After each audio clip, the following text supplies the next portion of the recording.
Baik, bertemu kembali anak-anak sekalian. Pada kesempatan ini kita akan membahas peran Indonesia dalam perdamaian dunia. Masih bersama Bapak, Ibu Sukertayasa.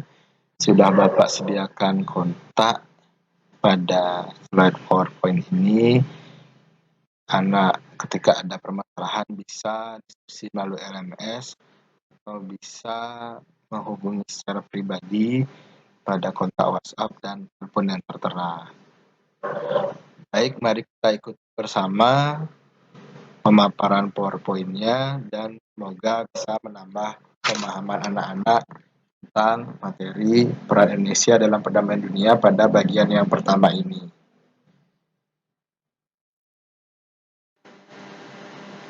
Baik, tujuan pembelajaran pada kesempatan ini terkait materi peran Indonesia dalam perdamaian dunia itu yang pertama diharapkan peserta didik atau anak-anak dapat menjelaskan makna pentingnya hubungan internasional dengan benar.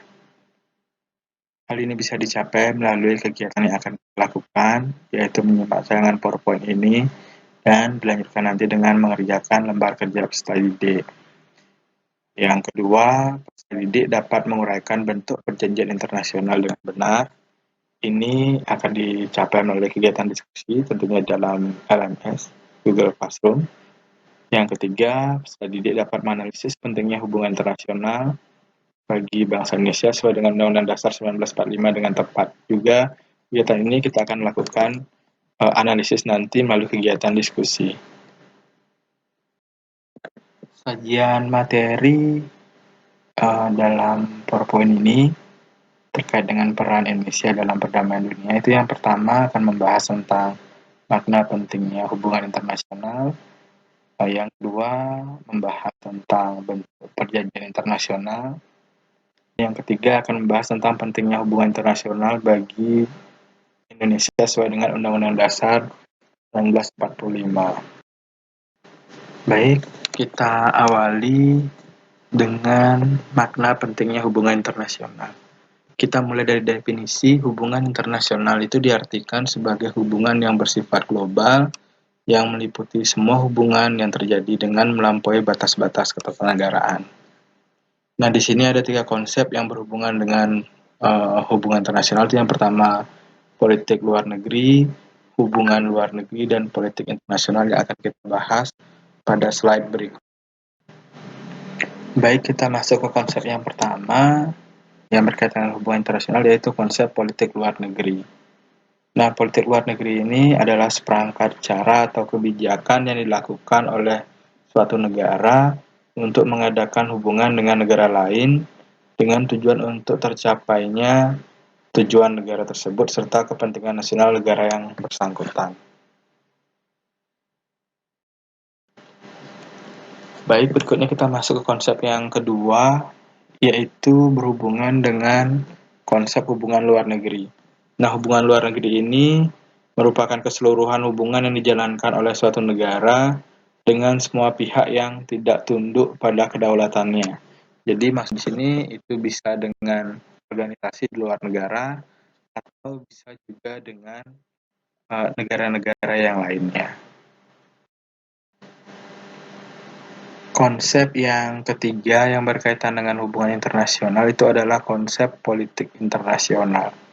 Nah, politik internasional itu merupakan politik antar negara yang mencakup kepentingan dan tindakan beberapa atau semua negara serta proses interaksi antar negara maupun antar negara dengan organisasi internasional. Jadi ini berhubungan dengan kebijakan suatu negara untuk berhubungan dengan negara lain atau jadi anggota dari organisasi internasional. Nah, kita lanjut kembali terkait dengan 3 konsep yang berhubungan dengan hubungan internasional, yaitu politik luar negeri, hubungan luar negeri, dan politik internasional itu memang memiliki pengertian yang berbeda satu dengan yang lainnya. Namun di sini ada persamaannya, yaitu sama-sama membahas tentang hubungan suatu negara dengan negara yang lain.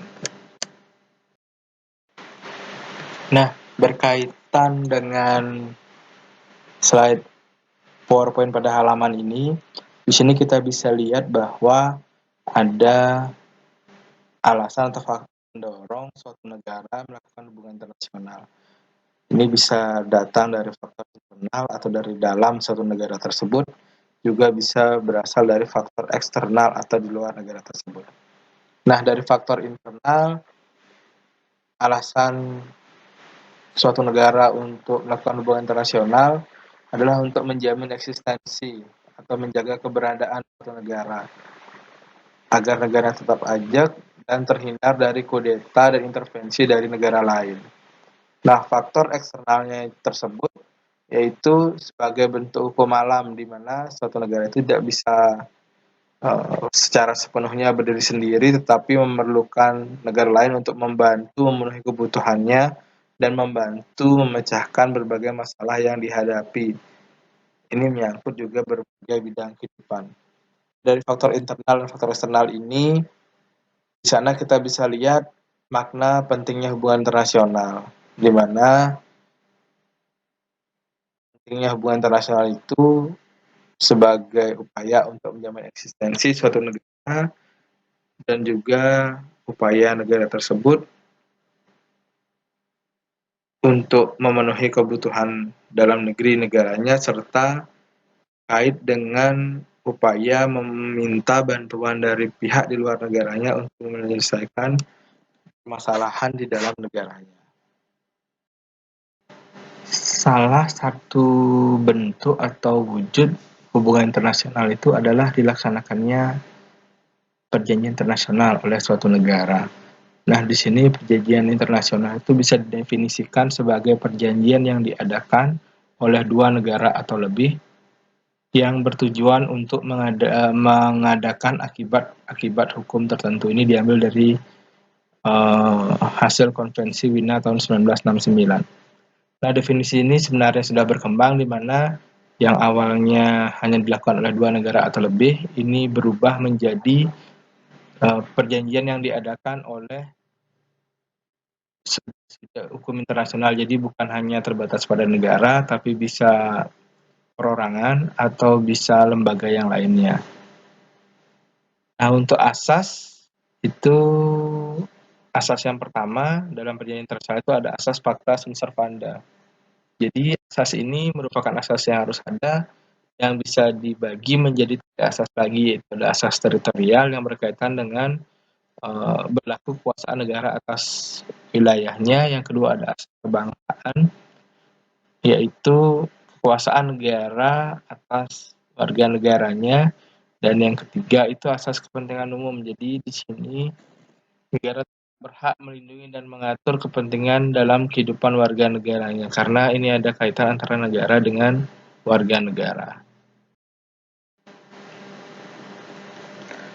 Setelah asas pacta sunt servanda dalam perjanjian internasional, berikutnya juga ada asas tidak mencampuri urusan dalam negeri negara masing-masing bagi para pihak yang terlibat dalam perjanjian internasional. Berikutnya ada asas saling menghormati, asas timbal balik, dan asas saling menguntungkan. Ini asas-asas yang harus dijalankan dalam perjanjian internasional. Berikutnya terkait dengan tahapan perjanjian internasional, itu ada tahap yang pertama, tahap perundingan atau negotiation. Ini di tahap ini mulai dibicarakan hal-hal yang menjadi permasalahan dalam perundingan dalam perjanjian internasional. Yang kedua ada penandatanganan signature. Ini ketika perjanjian sudah disetujui oleh kedua belah pihak yang dilakukan dengan cara penandatanganan isi perjanjian. Nah, yang ketiga ada tahap pengesahan atau ratification. Jadi ini tahap pengesahan yang dilakukan agar suatu perjanjian internasional itu bisa digunakan atau sah digunakan oleh suatu negara. Nah, pengesahan ini bisa dilakukan oleh lembaga legislatif atau lembaga eksekutif atau campuran dari keduanya. Berikutnya terkait dengan bentuk perjanjian internasional. Nah, di sini ada banyak sekali bentuk perjanjian internasional, mulai dari traktat atau treaty, konvensi atau convention, ada protokol, ada persetujuan atau agreement, ada perikatan atau arrangement, proses verbal, piagam, deklarasi, modus vivendi, baran nota, ketentuan penutup atau final act, ketentuan umum atau general act, charter atau piagam, fakta atau fact, dan covenant. Berikut ini disampaikan bentuk perjanjian internasional yang biasanya sering dibahas atau sering dilakukan oleh negara-negara, baik dalam bentuk kerjasama antar dua negara maupun dalam kerjasama pada organisasi internasional. Dapat kita lihat salah satu contohnya di sini, yaitu adanya Deklarasi Bangkok. Di mana Deklarasi Bangkok ini merupakan salah satu bentuk perjanjian internasional. Makna pentingnya hubungan internasional bagi Indonesia kita bisa ambil dari alasan atau faktor pendorong negara kita untuk melakukan hubungan internasional. Yang pertama, pentingnya hubungan internasional bagi Indonesia adalah untuk menjaga eksistensi Negara Kesatuan Republik Indonesia sebagai sebuah negara. Yang kedua, itu untuk membantu memenuhi kebutuhan di dalam negeri Indonesia yang tidak bisa kita penuhi sendiri, sehingga kita harus melakukan hubungan internasional dengan negara lain untuk melengkapi hal yang kurang di dalam negeri kita. Misalkan tentang alih teknologi dan lain-lain. Makna pentingnya hubungan internasional bagi Indonesia yang ketiga adalah untuk membantu pencapaian tujuan negara dalam alinea keempat pembukaan Undang-Undang Dasar 1945. 4 tujuan negara tersebut yang merangkum yang pertama itu untuk melindungi segenap bangsa dan seluruh tumpah darah Indonesia. Tujuan negara yang kedua memajukan kesejahteraan umum. Yang ketiga mencerdaskan kehidupan bangsa, dan yang keempat ikut melaksanakan kehidupan dunia berdasarkan kemerdekaan, perdamaian abadi, dan keadilan sosial. Hubungan dua negara ini dengan hubungan internasional yang kita lakukan juga terkait dengan upaya peran serta kita mencapai perdamaian dunia itu untuk mewujudkan tujuan negara yang keempat, ya, itu terutamanya melaksanakan perdamaian dunia sehingga memberikan dampak positif pada kehidupan bernegara di dalam negeri serta memberikan dampak positif juga bagi kondisi dunia yang aman dan damai, sehingga dengan kondisi yang aman dan damai berbagai aktivitas baik ekonomi, politik, sosial, budaya, pertahanan, keamanan itu akan bisa berjalan dengan baik dan kerjasama internasional itu bisa dilakukan dengan baik pula.